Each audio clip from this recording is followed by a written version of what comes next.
Hello everyone, एक बार फिर class 9 के chapter 4 structure of the atoms में आपका वेलकम। पिछले टॉपिक में हम डिस्कवरी ऑफ इलेक्ट्रॉन्स के बारे में डिस्कस किए थे और आज जो टॉपिक हम डिस्कस करने जा रहे हैं वो दूसरे सब एटॉमिक पार्टिकल्स के बारे में, that means discovery of proton. तो देखिए, डिस्कवरी ऑफ प्रोटॉन, प्रोटॉन का जो डिस्कवर किया गया था वो ई गोल्डस्टीन के द्वारा किया गया था। ठीक है, 1886। ओके, तो देखिए, जैसा कि हम लोग इलेक्ट्रॉन्स के डिस्कवरी में देखे थे कि एक ग्लास ट्यूब ली गई, किस शेप में? सिलेंड्रिकल शेप में। ठीक है, और इस ग्लास ट्यूब के अंदर दो इलेक्ट्रोड को हाई वोल्टेज बैटरी से कनेक्ट कर दिया गया।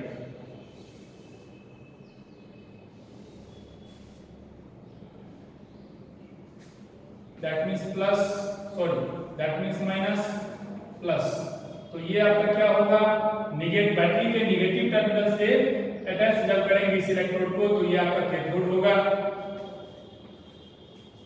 और बैटरी के पॉजिटिव टर्मिनल से जिस इलेक्ट्रोड को हम कनेक्ट करेंगे वो आपका एनोड होगा। और इस ट्यूब के अंदर कोई भी गैस भरी हुई है, अमूमन हम लोग हाइड्रोजन गैस इसमें फिल करते हैं। ठीक है, एट वेरी लो प्रेशर,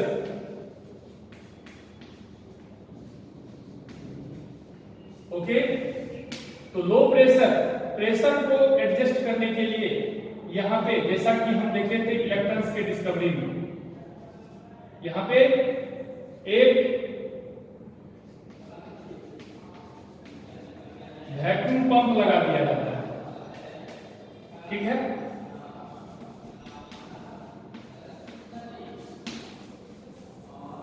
और ये जो बैटरी का जो वोल्टेज है नियर 10,000 वोल्ट। ओके, तो वैक्यूम पंप यहां पे लगा दिया गया प्रेशर को एडजस्ट करने के लिए। तो प्रेशर यहां पे किस प्रकार से रखा जाएगा? प्रेशर को यहां पे मिनिमाइज करके रखा जाता है। ठीक है, हाँ, तो इन दो इलेक्ट्रोड के बीच में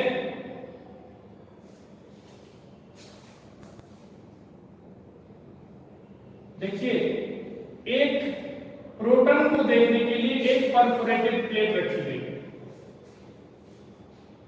कौन सा प्लेट है ये? Perforated plate.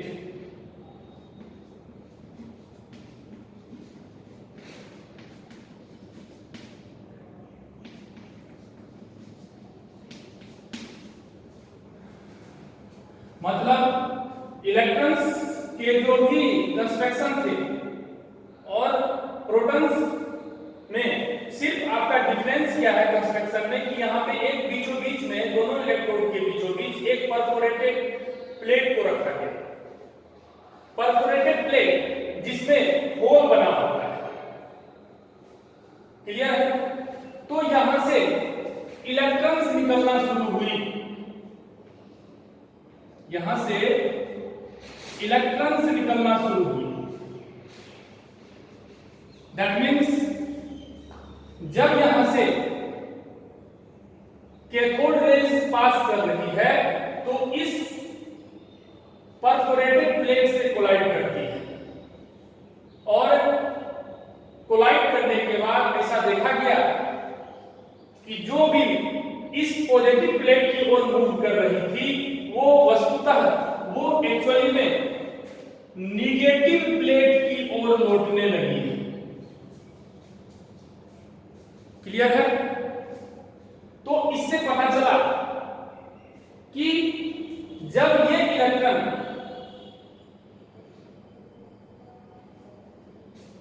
आपस में कोलाइड हुए तो एक नए तरह का पार्टिकल्स डेवलप कर दिया, जिसको हम प्रोटॉन बोलते हैं,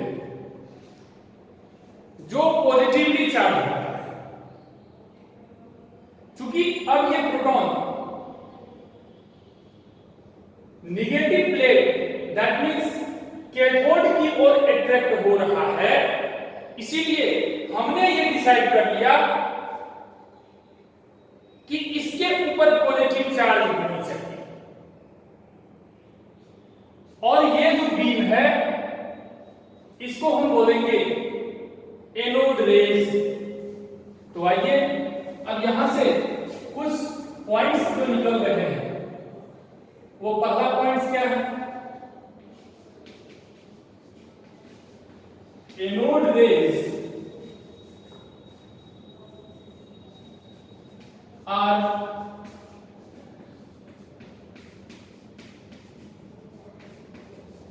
positively charged particle।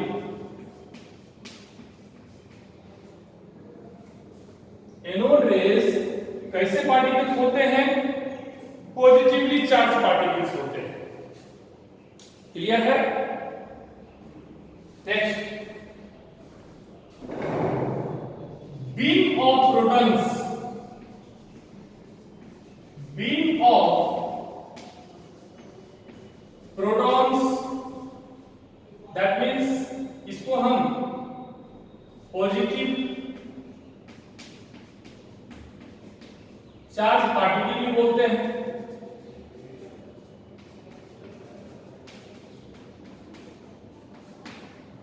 Known as anode rays. Okay, means proton के जो बीम होते हैं उनको हम क्या कहते हैं? एनोड रेज बोलते हैं। और सिंबल इसका क्या है? सिंबल देखिए, जैसे आप याद कीजिए इलेक्ट्रॉन्स का सिंबल हम क्या लिखते थे? स्मॉल ई लिखते थे। उसी प्रकार से प्रोटॉन का जो सिंबल है वो स्मॉल पी लिखेंगे। और ऊपर में जिस प्रकार से हम लोग चार्ज को इंडिकेट करते थे, उसी प्रकार से प्रोटॉन के भी चार्ज को यहाँ पे इंडिकेट किया जाएगा। और जो प्रोटॉन का जो रिलेटिव चार्ज होता है वो +1 होता है। और नीचे में रिलेटिव मास को दिया जाता है, लिखा जाता है। तो प्रोटॉन का जो रिलेटिव मास होगा वो कितना होता है? 1 होता है। क्लियर है? तो सिंबल को हम इस तरह से रिप्रेजेंट कर सकते हैं। क्लियर है? ओके, अब देखिए नेक्स्ट पॉइंट जो हम बनाएंगे, mass of proton equal to mass of hydrogen atom. ध्यान रखिएगा हमेशा कि प्रोटॉन का जो मास होता है वो हाइड्रोजन एटम के मास के इक्वल होता है। तो हम कह सकते हैं relative mass of proton equal to 1u। Relative mass जो प्रोटॉन का होता है वो कितना होता है? 1u के बराबर होता है। और जब हम एब्सोल्यूट मास की बात करें तो देखिए एब्सोल्यूट मास कितना होता है?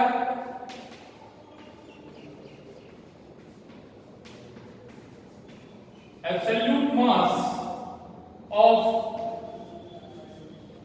Proton equal to 1.6 multiply 10⁻⁻24 gram. Clear है?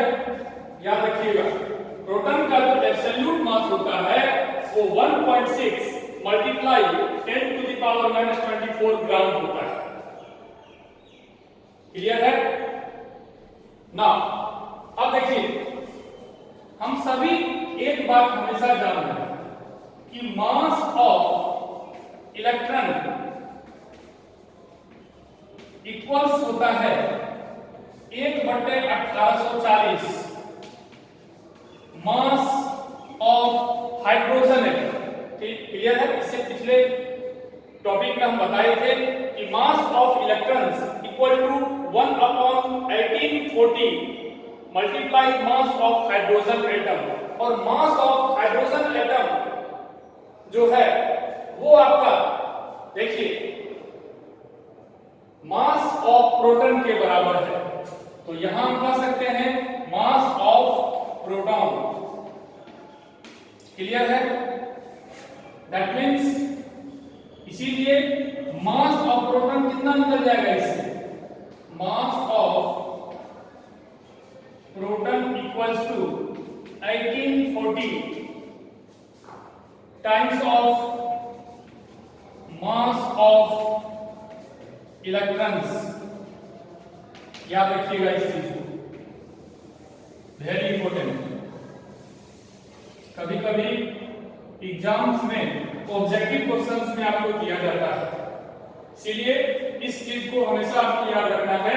मास of proton equals 1840 times of mass of electrons. Clear है? ओके, अब हम लोग चार्ज के बारे में बात करते हैं। देखिए,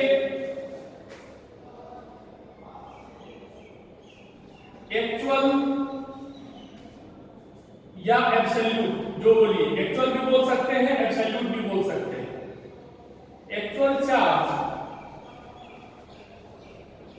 ऑन प्रोटॉन, प्रोटॉन पे कितना चार्ज होता है एक्चुअल में? तो याद रखिए 1.6 multiply 10 to the power -19 coulomb, और ये प्लस में होता है। आप याद कीजिए, इलेक्ट्रॉन्स के डिस्कवरी में हम जो एक्चुअल चार्ज लिखे थे इलेक्ट्रॉन्स पे कितना लिखे थे? सेम लिखे थे, लेकिन वहां पे इस प्लस के जगह पे माइनस लिखे थे। ऐसा क्यों?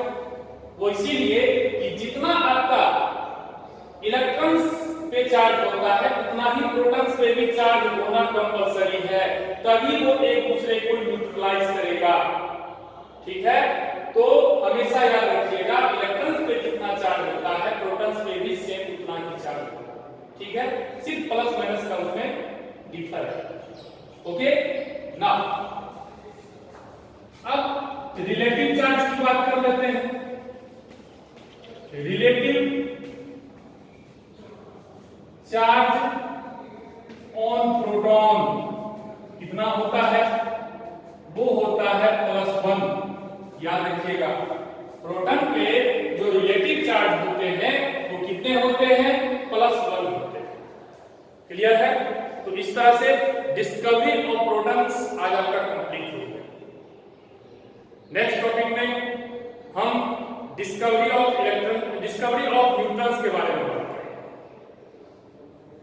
और अंत में, अगर आप चैनल को सब्सक्राइब नहीं किए हैं तो प्लीज चैनल को सब्सक्राइब कीजिए और बेल आइकन को हिट कीजिए।